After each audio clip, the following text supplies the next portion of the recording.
नमस्कार मंडळी, स्वागत आहे आपल्या यूट्यूब चॅनलवर. ठरलं तर मग या मालिकेच्या आजच्या भागामध्ये आपल्याला असं पाहायला मिळतं की आता महिपतने 3 वकिलांना घरी बोलावलेलं असतं आणि त्या 3 वकिलांच्या समोरच आता महिपतने एक पैशांची पेटी ठेवलेली असते.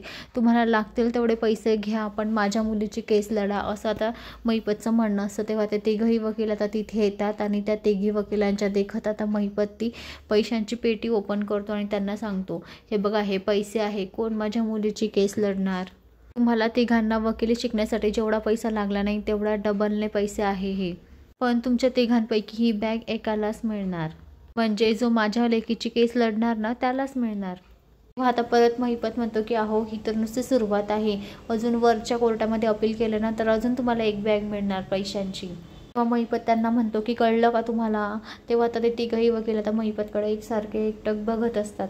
आणि हो, जर तुम्ही केस जिंकले ना आणि माझी लेक जर कधी सुटली ना तर मग बॅगाच बॅगा तुमच्याकडे, पैशांचा पाऊसच पडेल तुमच्यावर आता, असं आता महिपत त्या 3घांना सांगत असतो.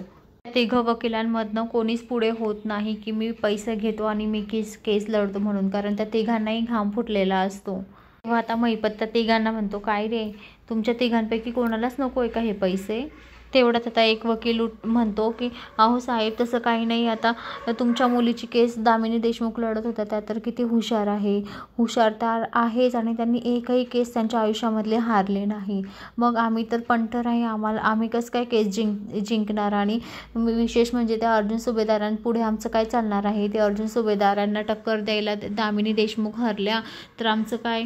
तर आता असं म्हणून आता महिपत म्हणतो, हां, तो सुभेदार, अर्जुन सुभेदार किडा आहे ना, तो किडा नुसता वळवळ करतोय बाहेर पण आणि माझ्या डोक्यात सुद्धा, असं आता महिपत त्यांना म्हणत असतो. तेवढंच आता ते वकील म्हणतात की आम्ही ना 3घजणं डिस्कस करून येतो आणि मग तुमच्याशी बोलतो. तेव्हा तो महिपत म्हणतो की आता महिपत म्हणतो की नक्की तुम्ही डिस्कस करणार आहे ना, त्या अर्जुन सुभेदारला कसं मात द्यायची, काय नाही तर मला टांग देणार नाही ना.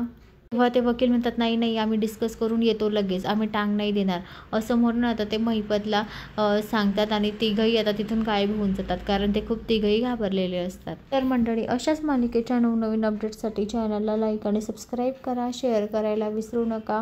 आणि हो, हे 3घजण आता केस घेतील की नाही घेतील काय माहिती, कारण ते आधीच आता घाबरलेले असतात महिपतला आणि महिपतच्या गुंडांना. हे आपल्याला येणाऱ्या पुढील भागात पाहायला मिळेल. तर मंडळी, आजच चॅनलला सबस्क्राईब करा. धन्यवाद.